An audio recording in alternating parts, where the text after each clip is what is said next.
নমস্কার, দেখছেন কলকাতা টিভি। আপনাদের সঙ্গে রয়েছি আমি ঋষিকেশ। শুরু করছি নারদ নারদ। কোথাও সিপিএম ত্যাগ, কোথাও বা বিজেপি যোগ, অবশ্যই তৃণমূল কংগ্রেসে। কোথাও দলীয় নেতৃত্বের উপরে ক্ষোভ, কোথাও আবার মমতার উন্নয়নে সামিল হওয়ার তাগিদ। ভোটমুখী বঙ্গে দলবদলের হিড়িকে নয়া মাত্রা রাজ্য রাজনীতিতে। দেখুন একবার।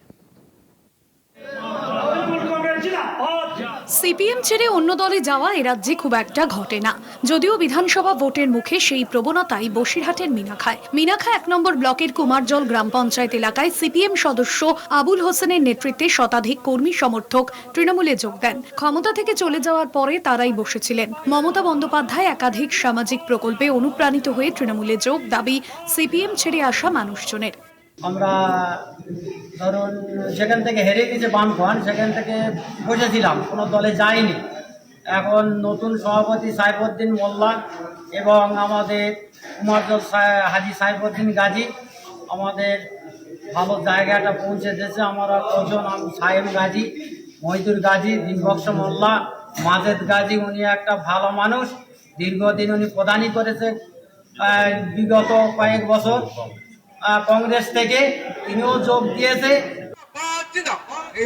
একই ছবি আলিপুরদুয়ারেও। চা বলয়ে বড়সড় ভাঙন গেরুয়া শিবিরে। ফালাকাটা ব্লকের দলগাঁও গ্রাম পঞ্চায়েতের অধীন দলগাঁও চা বাগানের 35টি শ্রমিক পরিবারের বিজেপি ছেড়ে তৃণমূলে যোগদান কর্মসূচিতে নবাগতদের হাতে দলীয় পতাকা তুলে দেন ফালাকাটা গ্রামীণ ব্লক তৃণমূল কংগ্রেসের সভাপতি সঞ্জয় দাস।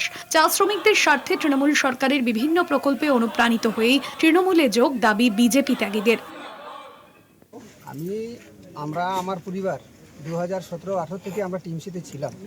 টিএমসি করেছি, এর আগেও করেছি, কিন্তু মাঝখানে কি হয়েছে, মাঝখানে বিজেপির ঝান্ডা ধরে নেই, কিন্তু আমার মনটা একটু বিজেপি থেকে টান হয়ে গিয়েছিল। তার কারণ হলো যারা কর্মী তাদের কিছু ভুল ধারণা, যেটা আমার অ্যাকসেপ্ট করতে আমি করতে পারিনি তাদেরকে, যার জন্য আমি বিজেপি থেকে এগিয়ে যাচ্ছিলাম। কিন্তু টিএমসির যা উন্নতি, দিদির যা কার্যক্ষমতা, এইসব দেখি আমি আজকে আবার টিএমসিতে যোগদান করে দিচ্ছি, যাতে আমি দিদির ঝান্ডাটাকে আগে বাড়িয়ে নিয়ে যেতে পারি। আগামীতে আরো মানুষ বিজেপি ছেড়ে তৃণমূলে যোগ দেবেন বলে দাবি সঞ্জয় দাসের। এই যোগদান পর্ব শুধু দলগাঁওতে নয়, সারা ব্লকের বিভিন্ন অঞ্চলে বিভিন্ন বুথে প্রতিনিয়ত চলছে।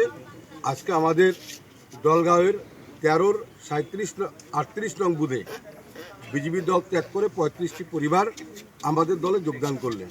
কেবল দলগাঁওই নয়, ডুয়ার্সে একের পর এক চা বাগানে বিজেপি ছেড়ে তৃণমূলে যোগদানে কপালে চিন্তার ভাঁজ গেরুয়া শিবিরে।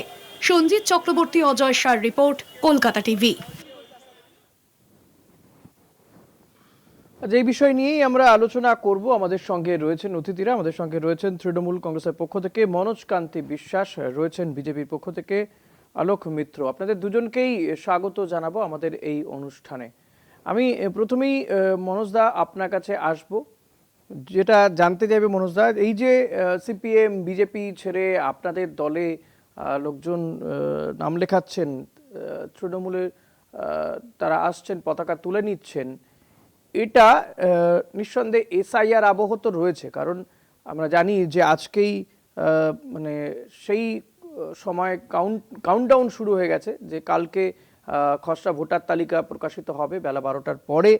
তার আগে এই মুহূর্তটা খুবই গুরুত্বপূর্ণ এবং বারবার করে বিরোধী দল, বিশেষ করে বিজেপি, বলছে এসআইআর এর পরে প্রচুর নাম বাদ যাবে এবং যেটা হয়তো রাজ্য রাজনীতির প্রেক্ষাপটই বদলে দিতে পারে, নির্বাচনে, আপকামিং নির্বাচনে সেটা বদল আনতে পারে। সেই জায়গাতে আপনাদের দলে লোকজন ভিড় করছেন, নাম লেখাচ্ছেন সিপিএম ছেড়ে বিজেপি ছেড়ে। এটা কতটা গুরুত্বপূর্ণ আপনাদের কাছে এই মুহূর্তে দাঁড়িয়ে?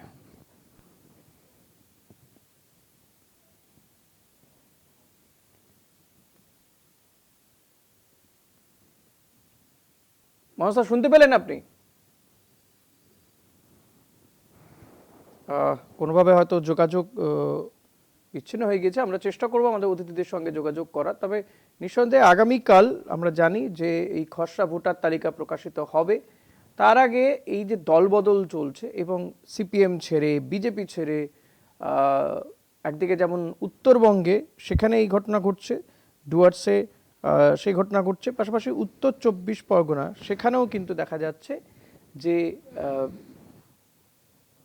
সিপিএম ছেড়ে তৃণমূল কংগ্রেসে যোগদান করছেন নেতা কর্মী থেকে শুরু করে বিভিন্ন এই রাজনীতি সচেতন মানুষজন বা পরিবারগুলো অর্থাৎ তারাও কিন্তু চাইছেন রাজ্যের উন্নয়নে সামিল হতে, অন্তত তারা জয়েন করে তো সে কথাই বলছেন। অপরদিকে লাগাতার বিজেপির পক্ষ থেকে বলা হচ্ছে যে 26-এর নির্বাচনে তারাই আসবেন, কিন্তু তারা এই সংগঠনকে মজবুত করার কাজ কতটা কি করছেন? কারণ অনেকেই মনে করেন যে এ রাজ্যে এখনো বিজেপির সেই শক্তি নেই, সংগঠন ততটাও মজবুত নয়।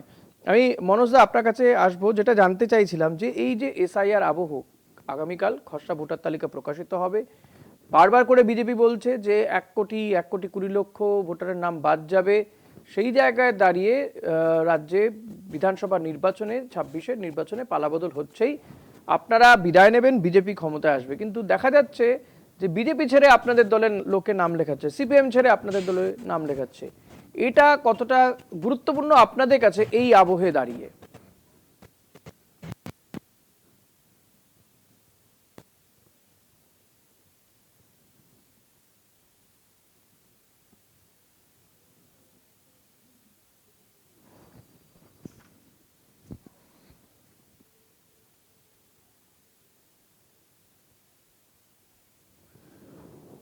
সিপিএম ছেড়ে অন্য দলে যাওয়া এই রাজ্যে খুব একটা ঘটে না, যদিও বেশ কিছু উদাহরণ রয়েছে।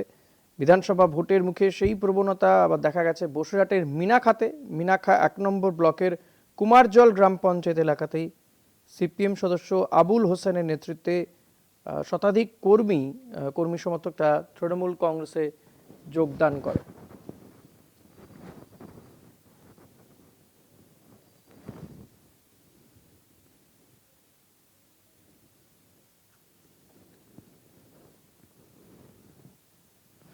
আলোচনা নিয়ে ফিরবো আমরা একটা ছোট্ট বিরতির পর, সঙ্গে থাকবেন। ফিরে এলাম বিরতির পর। আর যে বিষয় নিয়ে আমরা আলোচনা করব, ইনফ্যাক্ট আপনাদেরকে প্রতিবেদন দেখিয়েছি যে আজকে সিপিএম এবং বিজেপি ছেড়ে বহু সংখ্যক কর্মী তারা তৃণমূল কংগ্রেসে যোগদান করেছে। ভোটের আগে নিঃসন্দেহে এটা অত্যন্ত গুরুত্বপূর্ণ, 26-এই নির্বাচন এবং এসআইআর প্রক্রিয়া চলছে। ইনফ্যাক্ট আগামীকালই এসআইআর এর যে খসড়া ভোটার তালিকা তা প্রকাশিত হবে। তার আগে এই যে দল বদল অত্যন্ত গুরুত্বপূর্ণ। একদিকে বসিরহাটে মিনাখাতে দেখা গেছে সিপিএম ছেড়ে তৃণমূল কংগ্রেসে যোগদান, অপরদিকে আলিপুরদুয়ারে সেখানে চা বলয়ে বড়সড় ভাঙন দেখা গেছে গেরুয়া শিবিরে। 35টি শ্রমিক পরিবার তারা বিজেপি ছেড়ে তৃণমূল কংগ্রেসে যোগদান করেছে। তো এই বিষয়গুলো নিয়েই আমরা আজকে আলোচনা করব। মনোজ কান্তি বিশ্বাস রয়েছেন তৃণমূল কংগ্রেসের পক্ষ থেকে। মনোজদা, যে বিষয়টা আপনার কাছ থেকে জানতে চাইছিলাম যে এই এসআইআর আবহে এভাবে বিজেপি সিপিএম ছেড়ে আপনাদের দলের নাম লেখানোটা কতটা গুরুত্বপূর্ণ এই সময়ে দাঁড়িয়ে?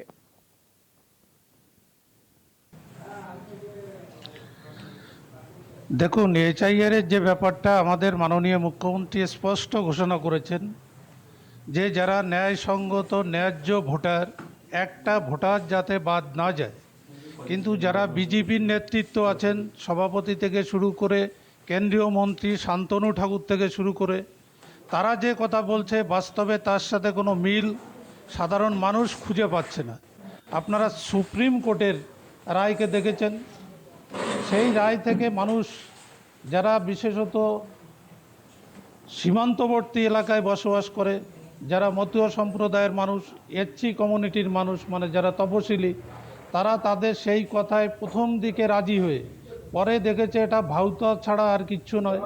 ধর্মীয় আবেগ দেখিয়ে মানুষের কাছ থেকে টাকা নিয়ে তারা নাগরিকত্ব ধর্মের নামে বিক্রি করার চেষ্টা করেছিলেন, তারা বিশ্বাস করেছিলেন।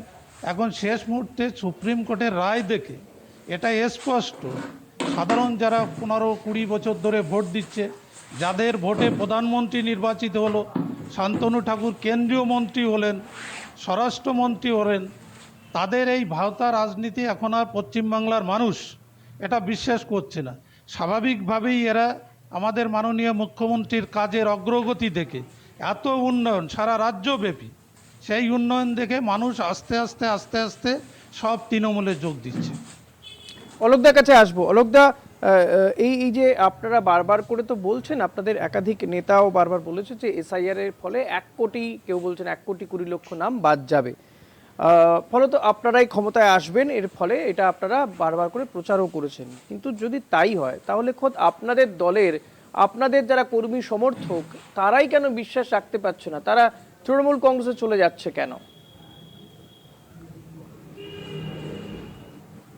আমি মনোজদার কথাই বলছি যে আজকে মনোজদা জানেন কিনা জানি না, কি জেনেও না জানার মতন ভাব করেন।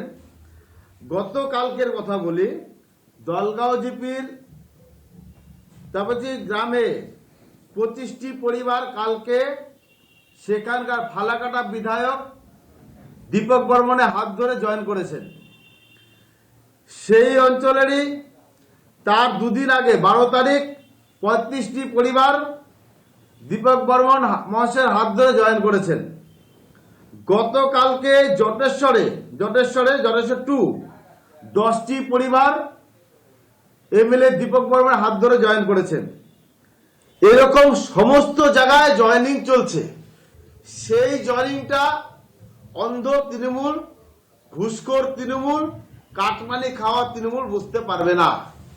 আজকে যে বললো, উনি বললেন উন্নয়ন, আজকে পাড়ায় সমাধান যে কাজ শুরু করছে, এই যে আমরা আলিপুরদুয়ারে এটাও তো দেখলাম, দলগাঁওতে কাজ না করে 35টি শ্রমিক পরিবার বিজেপি ছেড়ে তৃণমূলে যোগদান করলো, সেটা কি বলবেন? সেটা কেন হচ্ছে? উত্তরবঙ্গে আপনাদের ভোট ছিলই, আপনাদের শক্ত ঘাঁটি উত্তরবঙ্গ, সেখানে বিজেপিতে যোগদান করবে এটা স্বাভাবিক, কিন্তু বিজেপি ছাড়ছে কেন তাহলে? উত্তরবঙ্গে তো আপনাদের শক্ত ঘাঁটি, আপনারা বেশিরভাগ। যাদেরকে নিয়ে যাওয়া হচ্ছে, যাদেরকে দেখানো হচ্ছে, তারা ঘুরে ফিরে তৃণমূলের লোক। বিজেপি সবাই করতে পারবে না। তৃণমূল ছেড়ে যদি কোনো কেউ বিজেপি তারা তৃণমূল করতে পারবে না, তারা বিজেপি করে তারা তৃণমূলে যেতে বাধ্য। আর বিজেপি, আমি এটাও বলছি যে বিজেপিতে তৃণমূলের নেতাদেরকে নেওয়া হবে না, বিজেপিতে নেওয়া হবে সাধারণ মানুষকে। যারা ভুল বুঝে কেউ তৃণমূলে ভোট দিয়েছে কোনো সময় দেয়নি, সেসব লোককে বিজেপি জয়েন করানো হবে। কিন্তু তৃণমূলে কোন দুষ্কৃতী নেতা যারা 2 নম্বরের সাথে যুক্ত, আস্তে আস্তে মনে রাখতে পারবেন তো? বলে রাখি, আবার দেখা গেল ভোট যখন চলে আসছে একদম অবশ্যই মনে রাখতে পারবো, অবশ্যই। দিন 20-1 মাস আগে দেখা গেল তৃণমূল ছেড়ে কোনো নেতা যিনি টিকিট পাননি, আপনার দলে গিয়ে টিকিট পেয়ে গেলেন, আপনি পেলেন না। না, আপনি আমাকে বলেছি, আপনাকে হয়তো সেই নেতার আন্ডারে কাজ করতে হবে। আর একটা জিনিস এরকম হবে না তো? আমাদেরকে বলতে দিন, আপনাদেরকে বলতে দিন। বিষয়টা হচ্ছে যে সবচেয়ে বড় ব্যাপার দেখুন, যে আজকে ভারতীয় যারা মুসলিম, বারবার বলছি ভারতীয় যারা মুসলিম, তারাও আজকে মমতা ব্যানার্জির সাথে নেই। তার জলযুক্ত উদাহরণ হচ্ছে হুমায়ুন কবির। তিনি বলছেন যে এতদিন তৃণমূল বলতেন হিন্দুদেরকে মেরে গঙ্গা ভাসি দিয়ে বলছেন, আজকে সেই নেতা তৃণমূল ছেড়ে, যেহেতু তিনি ইন্ডিয়ার মুসলিম, সে ভারতীয় মুসলিম বলে তিনি দেখছেন যে এসএআর বলে ভারতীয় মুসলিমদের কোনো সমস্যা নেই। যারা বাংলাদেশি রোহিঙ্গা তারা আগামী দিন থাকতে পারবে না, এবং তারা যদি না থাকতে পারে পশ্চিমবঙ্গে, তাহলে সেটা ভারতীয় মুসলিমদের লাভ। তাই আজকে তারা কিন্তু হুমায়ুন কবিরের সঙ্গে আপনারা যাবেন, হুমায়ুন কবির আপনাদের সঙ্গে এলে বা আপনাদের হুমায়ুন কবিরের সাথে কোনো সমস্যা নেই, তাই তো? না, একবারও না। হুমায়ুন কবির অন্য দল তৈরি করছে, বিজেপিতে আসছেনি। আমি বলছি ভারতীয় মুসলিমরা বিজেপির থেকে জয়েন করছে, এবং সেটা এটা এখন আবার ভারতীয় মুসলিম আবার অভারতীয় মুসলিম এই জায়গাতে এসেছে। যাই হোক, মনোজদার কাছে আসবো। মনোজদা যে কথা আলোকদা যেটা বলছেন, আমি আরেকটু ভালো করে বুঝতে চাইলাম। বুঝতে পেরেছি অলোকদা, প্লিজ অলোকদা, আমি বুঝতে পেরেছি ভারতীয় মুসলিম কি অভারতীয় মুসলিম বিষয়টা বুঝতে পেরেছি। আমি মনোজদার কাছে আসি। মনোজদা যে কথা অলোকদা বলছেন যে বহু সংখ্যক মানুষ আপনাদের দল ছেড়ে বিজেপিতে যোগদান করছে, আমি বলছি আমাদের কেউ দল ছেড়ে যাওয়ার তো প্রশ্নই ওঠে না। ওরা তো যারা বিজেপি করেন তারা শিখানো কথা বলেন, নরেন্দ্র মোদীর কালো টাকা উদ্ধারের মতো। রোহিঙ্গা 1 কোটি, কোথায় আছে একজন রোহিঙ্গা দেখা? আগে 1 কোটি তো দূরের কথা, আগে 1 কোটি দূরের কথা, একজনকে খুঁজে বের করুক বিজেপি। তারা রোহিঙ্গা করে চিৎকার করেছে, যেমন কালো টাকার সময় করেছিল। সারা ভারতবর্ষের মানুষকে অন্ধকারে রেখে হাজারো কষ্টের ভিতরে ফেলে দিয়ে তারা করেছে। এরা তো শিখানো বুলিয়ে আড়ায়। তৃণমূলের যদি যারা দুর্নীতি, তৃণমূলের ক্ষমতা আছে, দুর্নীতি করার পরে তাকে দল থেকে বহিষ্কার করা হয়, আর বিজেপিতে গেলেই ওয়াশিং মেশিনের মতো শুরু হয়ে করে তারা। ওদের বিরোধী দলনেতাকে আগে বাদ দিতে বলুন দল থেকে, ক্ষমতা থাকে। শুভেন্দু অধিকারীকে আগে বাদ দিতে বলুন। আপনারা যারা আছেন আপনারা দেখেছেন যে একদম নারদের টাকা হাত পেতে নিতে তারা যখনই বিজেপিতে গেল সব ওয়াশিং মেশিন হয়ে গেল বিজেপির। আপনারা বলুন শুভেন্দু অধিকারীরা বাদ দেন আগে। মনোজ দা, আমি তো আগে সেটাই ক্ষমতা বলছি যে যদি থাকে এমনটা হবে তাকে না তো। বাদ দিয়ে দল যে করুন। আবার ভোটের আগে আরে তৃণমূলের কোনো একজনও নেতা থাকবে না। বিজেপিতে গেলেন, আর আপনারা তিনি প্রার্থী রাতারাতি পাবেন প্রার্থী নাকি? হয়ে গেলেন। এই সম্ভাবনা নেই তো? হ্যাঁ, ওয়াশিং মেশিন হয়ে গেল। আপনাদের দল ছেড়ে আগে চলে যাবে, সংগঠন করতে বলুন বিজেপিকে। সেটা তো আপনাদেরও লস হবে কোথাও, আপনাদের দল ছেড়ে যদি না চলে না, যায়। আমাদের দল ছাড়া তো প্রশ্নই ওঠে না, নেওয়া হবে না এবার। কোনোদিনও না। আমাকে দেখান কে গেছে, ওদের এমএলএ আমাদের দলে এসছে, আরো কয়েকজন এমএলএ লাইন দিয়ে বসে আছে। কারা তারা? ওনাকে বলুন কারা পাঁচজন? যে আমরা কারা? যদি দল খুলে দেই দরজা, কারা? তাহলে কোন বিজেপির পাঁচজন? আর থাকবে না। মনোজ দা, একটু বলুন। বিজেপির কত আমরাও তো এমএলএ শুনতে চাই, লাইন দিয়ে কোন পাঁচজন আমরা পরে বিজেপি বলবো। বিধায়ক লাইন শুনুন, দিয়ে আছে? আমাদের কাছে নেবে না, বিজেপি নেবে না। আপনারা দেখতেই পারবেন যে কারা কারা আসে। শুনতে চাই। অপেক্ষা করুন, সময় বলে দেবে। ওনাকে বলুন যে কোন জায়গায় তৃণমূলের করুন না, কোন বলুন, নেতা। নাকি পুরোটাই হাওয়ায় আমি হাওয়ায়, তো মনোজ দা? 24 পরগনায় বাস পুরোটাই করি, হাওয়ায় হাওয়ায় এখানকার নাকি? কথা বলুন। কোন পাঁচজন বিজেপি না, সব বিধায়ক ওটা- আপনাদের দরজায় ওটা করানো বললে তো হবে না। সেটা বলুন দেখেন আপনি। কতজন তো এসছে। না না, কত আমি কারা? বলছি কারা তারা? আমাদের সাথে আমরা কারা তারা? এখনই বলবো না, যোগাযোগ করছে, আপনারা দেখতে পাবেন। বলতে পারবে আপনারা একটু না, আশেপাশে ক্ষমতা ঘুরলেই টের আছে পাবেন। নাকি? নেই, অলোক দা, আমরা বলছি, আমরা এই আপনাদের মুহূর্তে- বিধায়করা ওদের করান আছে কিন্তু না বলতে না, পারছেন না। মনোজ দা, অলোকদাকে নাম বলবেন বলতে না। বলুন কোন নেতা। তৃণমূলের দরজায় দাঁড়িয়ে আছে না, না। আপনাদের বিধায়করা। বলতে পারবে না। ওনাকে বলুন যে তৃণমূলের কোন নেতা কি বলবে। আপনাদের লোক আছে নাকি? এই HIR হয়ে গেল, আপনারা বুথ সভাপতি মানে বুথে বিএলএ 2 দিতে পারেন এই কোনো জায়গায়, একজনও নেই। ওটা ওইভাবে বললে আরে বিজেপি নেবে কি? বিজেপি তো কেউ নেই রাজ্যে। বিজেপির কোন সংগঠনটা আছে? তারা শুধু মিথ্যা সংগঠন করে, এছাড়া তো আর কিছু নেই। আচ্ছা, দুজনে একসাথে কথা বললে কারো কথা শোনা যাচ্ছে না, please। আপনি দেখেন না, আপনি দেখুন পশ্চিমবাংলায় বিজেপির বড় বড় মাথা কোথায় যায়। একটু সময় আসুক, নির্বাচনটা আসতে দিন। যারা বিজেপির সবাই তো খারাপ হয় না, বিজেপিতে প্রচুর সৎ মানুষ আছে, তারা বিজেপিতে থাকতে পারবে না। প্লিজ অলোক দা, যেটা বলার, আপনাদের এই যে নির্বাহী সভাপতি যিনি, তিনিও বলছেন যে পশ্চিমবঙ্গে এবার বিজেপি ক্ষমতায় আসবেন, কিন্তু কি করে আসবেন, বা এই যে এতগুলো আপনাদের মধ্যে ভাগাভাগি রয়েছে, যেখানে দিলীপ ঘোষ একদিকে, তো সুকান্ত মজুমদার আরেকদিকে, শুভেন্দু অধিকারী আর একদিকে, কোথাও গিয়ে একজোট হতে পারছেন না আপনারা। এরপরেও মনে হয় যে আপনারা এই রাজ্যে ক্ষমতায় আসতে পারবেন? কখনোই না, অবশ্যই আসবে। কিভাবে? এবার আমাদের আপনারা যারা বলছেন যে শুভেন্দু একদিকে, হয়তো এরকম কোনো বিষয় নাই। এক একজনকে এক এক কাজ দিয়ে রেখেছে, যাকে যেরকম কাজ দিয়েছে সে সেভাবে কাজ করছে। কেউ তো আলাদাভাবে কাজ করছে না, পার্টির নির্দেশ। শ্রমিক ভট্টাচার্য একটা চেষ্টা করছেন বটে যে পুরনো কর্মীদেরকে নিয়ে আসতে একসাথে, কিন্তু সেটা তো হচ্ছে না। এখনো তিনি রাজ্য কমিটি তৈরি করতে পারলেন না। রাজ্য কমিটি করতে পেরেছেন বলুন? আপনারা ভাবছেন অলোক দা, আমরা ভাবছি না। রাজ্য কমিটি আছে, শ্রমিক ভট্টাচার্য কাদেরকে নিয়ে কাজ করবেন তার তো একটা কমিটি থাকে। আমি একটা কথা বলছি, একটা বিজেপি বুথ লেভেল থেকে বিজেপির একটাই স্লোগান, আপনার বুথ সবচেয়ে মজবুত। বিজেপি কর্মীরা আপনারা বুথ লেভেল, বুথ আপনাদের মজবুত আছে সত্যি? এত বুথ আপনারা সব বিএলএ দিতে পেরেছিলেন? সব বিএলএ দিতে পেরেছিলেন? বিএলএ 2 দিতে পেরেছিলেন সব জায়গাতে? না, সব বুথে পারেনি। সেখানে তাহলে বিএলএই দিতে পারছেন না সম্পূর্ণভাবে। বুথ লেভেল এজেন্ট দিতে পারছেন না, তো বুথে কোন এজেন্টকে বসাবেন? তাহলে সেখানে দেওয়া যাবে না। কিন্তু সেটা না দিলেও কিন্তু সাধারণ লোক, ভারতীয় যারা ভারতীয়, অলোক দা, এখনো মাস কয়েক তো বাকি। তার আগে আপনারা বিএলএই দিতে পারলেন না সব জায়গাতে, তারপরে আশা করছেন কি করে যে সব বুথে আপনাদের লোক, আপনাদের বুথ মজবুত থাকবে? এটাই তো কোথাও গিয়ে তৃণমূলকে ভরসা যোগাচ্ছে যে আপনাদের বুথ লেভেলে সেই সংগঠন নেই। শুনুন, আমি বলছি তৃণমূল না না, অনেক বিষয় দেখা গেছে ইলেকশনের সময় যে ইলেকশনে আমাদের যে এজেন্ট তাকে বসতে দেওয়া হয়নি, কিন্তু দেখা যাচ্ছে যে নেই তো, ভোটের বসবে পরে কোথা থেকে? সেই এলাকাতে বিজেপি জিতেছে, অর্থাৎ সাধারণ মানুষ আচ্ছা, BJP র বুথে পক্ষে, বুথে এজেন্ট না থাকলেও আপনারা BJP র জিতেছেন। পক্ষে মনোজ দা, সাধারণ মানুষ। মনোজ দা, বুথ বুথ এজেন্টটা বড় ব্যাপার নয় বিজেপির কাছে, তারা জিতে যাবে ঠিক। বুথ এজেন্ট থাকুক চাই না থাকুক, উদাহরণ দিচ্ছেন তিনি। মনোজ দা। ওই তো আপনাকে আমি বললাম যে ওরা তো অঙ্ক বোঝে না, ওদের এখন অঙ্ক শেখানো দরকার। আমাদের কোন বুথে কতজন কর্মী আছে, কোন হ্যাঁ, বুথ আপনারা লেভেল তো 2-তে ঘুষের আমাদের টাকা নিতে নিতে BLA 2 বুঝতে কোথায় আছে ভালো আমরা করে মুখস্থ বুঝেছেন। বলে দিতে পারি। তাই জন্য আপনারা আর ওদের তো অঙ্কটা লোক ভালো নেই, বোঝেন। ওরা আমরা ভাবে অঙ্ক বুঝি না। মনে মনে আমরা যদি মানুষের কোনোভাবে হৃদয় বুঝি। কাউকে বাগাতে পারি। আপনাদের মতন অঙ্কটা আরে আপনারা BJP অঙ্ক বোঝে বুঝবেন না। কি করে? আপনারা তো BJP মুখে মুখে মানুষের কথা হৃদয় বলেন। বোঝে। শোনেন, আমরা মানুষ অঙ্ক করে BJP বলে দিতে পারি। পক্ষে আছে, আমরা তাই আমাদের দেখবেন। পশ্চিম বাংলায় 2,21,00,000 মায়েদের অঙ্কটা ভালো লক্ষ্মীর বুঝবেন তো ভান্ডার দিয়েছি। আপনারা বলবেন কি? আমাদের কথা নকল অলোকদা, করে এই লক্ষ্মী ভান্ডারের আপনাদের ভরসাতেই অন্য কি আবারও রাজ্যে চলে আসবেন বলে মনে হয়? মানে এটাই কি আপনি আপনাদের বুঝবেন আগে। উন্নয়ন? আমরা বুঝি না। মনোজ দা, এটাই শুধুমাত্র না, আমরা উন্নয়ন, এটা লক্ষ্মী বলছি না ভান্ডারের তো। ভরসা?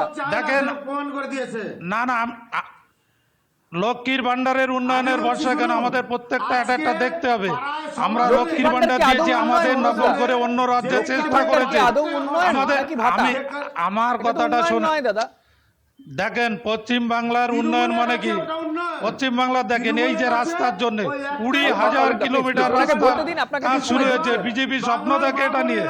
তৃণমূলকে প্রত্যাখ্যান করবে। না, আপনারাও তো আবার লক্ষ্মী ভান্ডারের পাল্টা অন্নপূর্ণা আপনি ভান্ডারের একটা কথা জিনিস বলছেন। দেখেন তার সাথে দাদা, আমি ভাড়া আপনাকে নেই। বলি উন্নয়ন, না উন্নয়ন না, বলতে কি বোঝে? ভাটা তো উন্নয়ন দেবে। পথশ্রীর কাজ শুরু আজকে হয়েছে। 20,000 প্রধানমন্ত্রী কিলোমিটার। ভাতা দিবে না কেন? বিজেপিকে স্বপ্ন দেখতে বলুন। আমাদের স্বাস্থ্যসাথী প্রকল্প দেখুন।